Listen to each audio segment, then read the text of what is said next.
We're talking about relationships. And I think, Charlie, I've heard relationships mentioned in every presentation so far.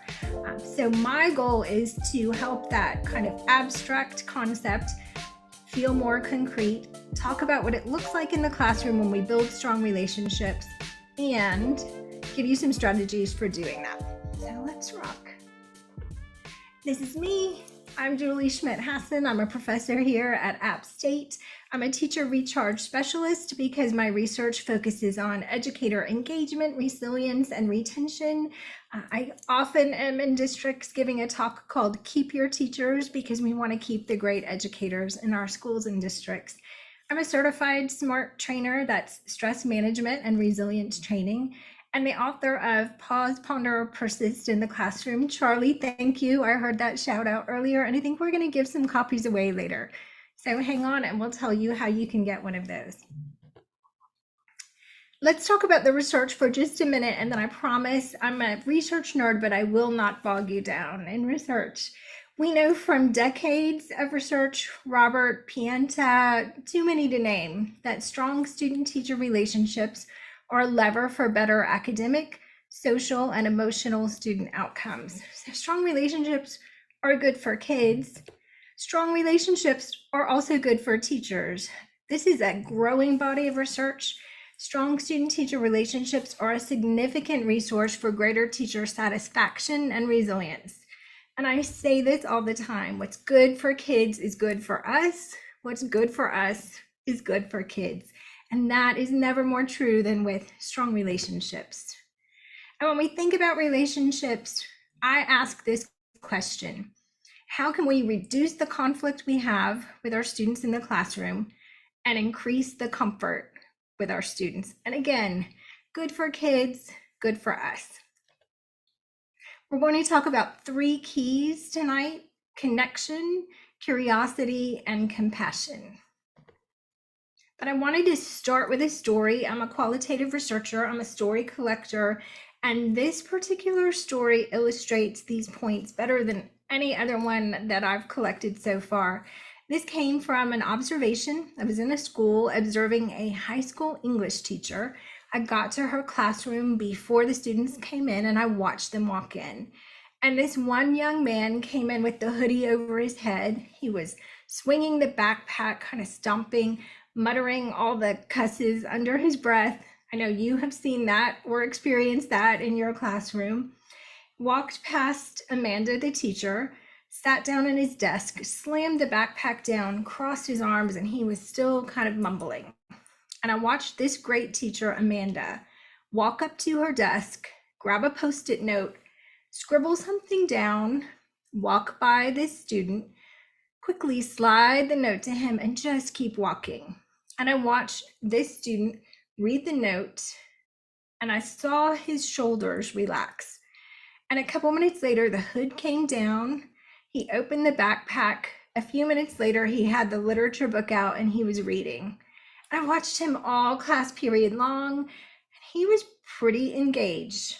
Everybody was learning. She was teaching. At the end of the period, they walked out. She patted him on the back, said bye to him. He gave her a wave and went on his way. And when every kid was gone, I said, Amanda, what did you write on that note? And she looked at me funny and said, all I wrote was, looks like you're having a rough day. I'm glad you're here. Let me know if I can help. It took her 60 seconds to strengthen that relationship and to make sure that she could teach and he could learn and everyone around him could learn that day. And that's what strong relationships look like in the classroom. It's simple, can be really quick. We just have to be intentional and we have to be noticers. That's where we start, connection. And like Amanda, we have to connect before we correct. When I tell that story, sometimes to teachers in trainings, they say, but he shouldn't come in the classroom that way. And I say, you're right. Do you want to be right or do you want to teach today? Because you know what happens when you handle a situation like that with a kid who is already having a difficult time and you kind of poke that kid in the wrong way. Pretty soon you're not able to teach. Nobody's able to learn. That does not mean that we don't hold students accountable, that we don't have those accountable conversations or give consequences when needed. It just means that if we want to build strong relationships, we have to focus on connection first before correction. And if we focus on strong relationships first, our students are much more likely to comply with our directives, to follow the rules and procedures, to be good peers to the other students in their class. The Bids for Connection comes from John Gottman. He's a psychologist. His research is on married couples, but it's really applicable to us with our students in the classroom. And he talks about noticing a bid for connection. And if we are noticers, our students are always sending some kind of bid. It could be that they're struggling, like Amanda's student. With the little ones, I want to tell you a joke. I want to tell you a story. I need to tell you about what happened to my grandma. It could be a sigh with some of our older ones, our middle or high school students. And when we notice that, we have three options, according to Dr. Gottman. We can turn toward that bid, which is respond in a positive, affirming way, like Amanda did. We can turn away, which means we don't notice it or just totally ignore it, usually because we're preoccupied. Or we can turn against it, which means we respond in a way that might be demeaning, aggressive. So let's think about Amanda's story. Have you ever seen a teacher, when a student sends that kind of bid, turn against it? I've seen it more times than I wish I had, but it looks like this. Don't come in that classroom this way. You better turn around. You know the rule about hoods. Go back out and come in again. And then you've got this kid who's already struggling. All of a sudden feeling humiliated, unwelcome, struggling more. And for us, turning against often escalates an already escalated kid. So when I think about when I'm struggling, because I don't hold kids to higher standards than I hold myself, and sometimes I'm cranky and tired and not cooperative, I have a little empathy and I try to respond by turning toward. I connect first, and then we have that corrective conversation. So be a noticer, and any time, whether students are struggling or not. With what does this student struggle? When does this student shine? So what are their strengths? What are their needs? What are this student's interests? Start a conversation about something you notice that this student is interested in. Those little things are the building blocks of strong relationships. And the next key is curiosity. I love this quote, be curious, not judgmental. It's often attributed to Walt Whitman, but scholars are not certain Walt Whitman actually said that, but we know Ted Lasso definitely said that, and it is my favorite Ted Lasso episode. Drop something in the chat if you love that Ted Lasso episode too.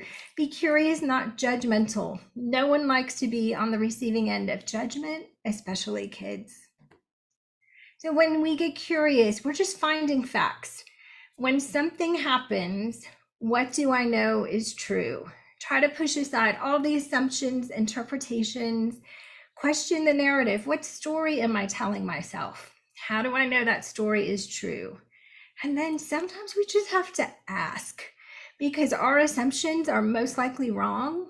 And the only way to get good information, which is what we need to make a good decision, is to ask. So I use this scenario in training. A student makes that teeth-sucking sound. If you are a parent of a teenager or you teach teenagers, you know the one, and mumbles. I'm not doing that. After you've given a clear direction, what assumptions could you make? Make a lot of assumptions. I'm trying to watch the chat on that. Students lazy, unmotivated, disrespectful, all kinds of assumptions. So then the next question is, what do you know for sure? All you really know for sure is the student made the sound, the student mumbled, I'm not doing that, and it maybe is not working. So I'll also ask teachers to describe how they feel in that scenario. And the interesting thing for me is that experienced teachers often say angry, frustrated, disrespected. Beginning teachers often talk about fear, anxious, afraid. worried because they don't have as big a toolbox, and that whole lesson could go off the rails. So we have to get in touch with how we're feeling, try to calm those emotions first, try to clear out any assumptions that we're making, and get really curious about the student, about ourselves, and about the situation. I love this. So what, now what? So what do I know for sure? Now what am I going to choose to do? A response, not a reaction. And Charlie talked about the Pause, Ponder, and Persist book earlier. I wrote that book because I was researching what I most needed to learn. And I realized that every moment I regret, as a parent, as a teacher, as a daughter, sometimes as a friend, is because I did not pause and give myself a moment so that I could respond instead of react in a difficult situation. And then our last key is compassion. Compassion is about empathy, but also action and self-compassion. Having compassion for others and ourselves.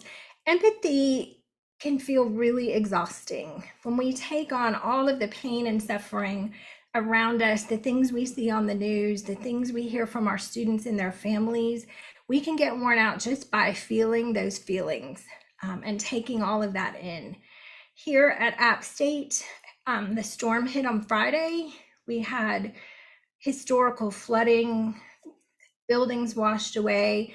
Campus is fine. It was covered in mud, but many students lost cars, lost apartments. It just was devastating. And when I showed up here this morning, they just looked so, it was eerily quiet and just so sad. And then I noticed on Twitter, a group started forming. They were going to do a water drive because we're on boil water alert here. And the minute they started to figure out what action they could take, because compassion is empathy in action, the energy came back to this campus. So they just needed a way to channel that empathy, and that was compassion, empathy in action. The other thing to know is some of us here, because of the way the storm impacted us, just weren't capable of taking that action. And as teachers, sometimes we can't help a student the way we'd like to because of the other things that are going on, either at school or in our own lives. So we need to ask this question: what is the most generous response I can give right now? I may not be able to solve the problem. I may not be able to do all that I want to do, but for my own self-preservation, I have to make a choice about what I can do. And I think we learned in Amanda's story, it can be a 60-second note scribbled on a Post-it. Compassion, empathy, and action. And I'm going to leave you with my favorite story about compassion, empathy, and action. This is the first story in the Pause, Ponder, and Persist book. This story came to me when I was working in a food bank with a man named Marcus, and like strangers do, we were working beside each other, packing peanut butter in boxes, and we talked about what we do for work, and I told him about my research, and he said, I have to tell you about Mrs. Pope. She was my high school home economics teacher, and she changed the trajectory of my life. So of course I said, tell me more. He said, one day in home ec, I loved home ec because we got to cook on Fridays, and Mrs. Pope often let us eat what we cooked. And on this particular day, we made chocolate chip cookies. And Mrs. Pope said, when they cool, you can each eat one. And Marcus said, I know she saw me put 3 more in my pocket when she said, Marcus, I'm going to need you to stay after class. And Marcus said he expected a referral, a lecture, maybe to be excluded from cooking the next time. But instead, she asked a question. She said, Marcus, are you hungry? And he said he was. He said his dad had been away for a couple of months. His mom wasn't doing well. There wasn't much food in the house. The electricity had been off for a while. Yeah, he was hungry. And when I think about her pausing and getting curious and asking that question, I think about how many times we respond on an assumption, like write a referral on a hungry kid or give some kind of consequence to a kid who was hungry. But she somehow she didn't. Mrs. Pope pushed all that aside, asked the question, and then Marcus said he noticed her look down at the spots on his shirt. And she said, Marcus, we have a wash machine and dryer in the home ec room. You can come by anytime so you'll have something clean to wear. So he took some clothes by the next morning, came back to pick them up after school. He said Mrs. Pope had folded them neatly and they smelled so good. And there was a big brown paper bag next to that pile of clothes with his name on it. And it was full of cans of soup and crackers and snacks.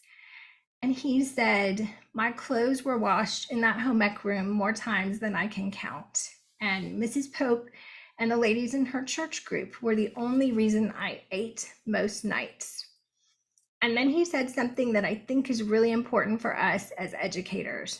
He said, Mrs. Pope is gone now, so I can't repay her for her kindness. Instead, I try to pay it forward by working here in the food bank. That's what we do when we connect with students and we build these strong relationships. That's legacy. And I strive, after I heard that story, to have a legacy like Mrs. Pope. So I'm just curious for you, and I'm going to open up the chat. Did you have a teacher like Mrs. Pope? And what did that teacher do to build a strong connection with you?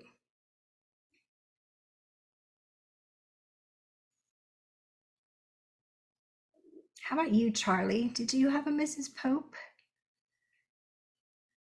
Ooh, Charlie, talk about that for just a minute.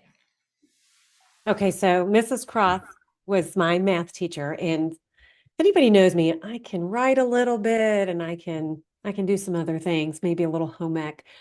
I did not do well in math, but she believed in me and she pushed me in a nice, kind way. And that still is my least favorite subject, but she is still my favorite teacher. And it is the belief that you are a human and can do something that you're uncomfortable with. That's what she did.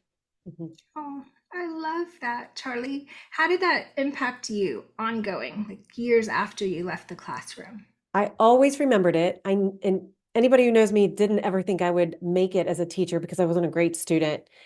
And she always believed in me. So when I was a teacher, I always thought of her. And I saw her maybe 2 years ago. I hadn't seen her for all of those years. And she's still my favorite teacher, still. And that relationship never changed. Like you could tell there was still, she cared about me. She thought about me. And she told stories to students in that class that had nothing to do with math, that had to do about life. So you could tell she really cared about kids. I love that. Josh, was it Miss Lurch? Is that right? Say Yeah, that's more. very good. Ms. Lurch was my art teacher, and I was very similar to Charlie. I think that's why we bonded so much, is that we were terrible students growing up. So she actually pulled me aside. Most of my teachers told me how much potential I had. They typically told me I was a terrible student, and needed to fix my behavior. But for her, she pulled me aside. She was really the only teacher in high school that pulled me aside. And similar to Charlie, talked about how she believed in me, knew I had the talent as an art student, and actually very early on in my journey as an art student, she said, "You will be in my AP art class at your senior year, so be prepared for that." That was the only AP course I was in. Um, Eventually, I became an art teacher myself because of her influence. So she made a huge impact on me. The reason I went to college was because of her. So just having that one-on-one conversation, you can tell when a teacher truly wants to build a lasting and impactful relationship with you. And it was very clear first day when she pulled me into her office that, yeah, she was there for the long haul. Oh, I love that. Thank you both for sharing that. And I'm reading the chat. It just makes my educator heart so happy. And it's so interesting to me listening to both of you and reading the chat and thinking about myself, how many of us became teachers because of these teachers who built relationships with us. I start every talk I give, the beginning of the first book I wrote, talking about Mrs. Russell, my first grade teacher, because Mrs. Russell took this highly anxious, dyslexic kid and somehow made me a reader, and not just like a voracious reader. And I learned to love reading and love everything about school. And 40 plus years after that, when I was also anxious and feeling a bit unprepared, and a new principal, she came to teach at my school. So I got to spend a few years being my favorite teacher's principal, and she was just the same, just as encouraging, just as sweet, just as much of a mentor to me then as she was. And I got to watch her do with students what she had done for me. And I watched her make them feel safe in the classroom and seen in the classroom, but at the same time, stretch them and push them toward their potential. And that's what relationships are all about. That's what great teachers do. So thank you so much for sharing either out loud or in the chat. And I think I'll leave us with this. In the classroom, every moment has a choice, and every choice has an impact. And if we're noticers, if we're curious, if we're compassionate, we can make those simple choices that those teachers we all just put in the chat did for us, and we can make a lasting impact on students' lives. Relationships are the lifeblood, they're the juice for us as teachers, but they're also the thing that can change their trajectory of a kid's life. So again, what's good for kids is good for us. What's good for us is good for kids.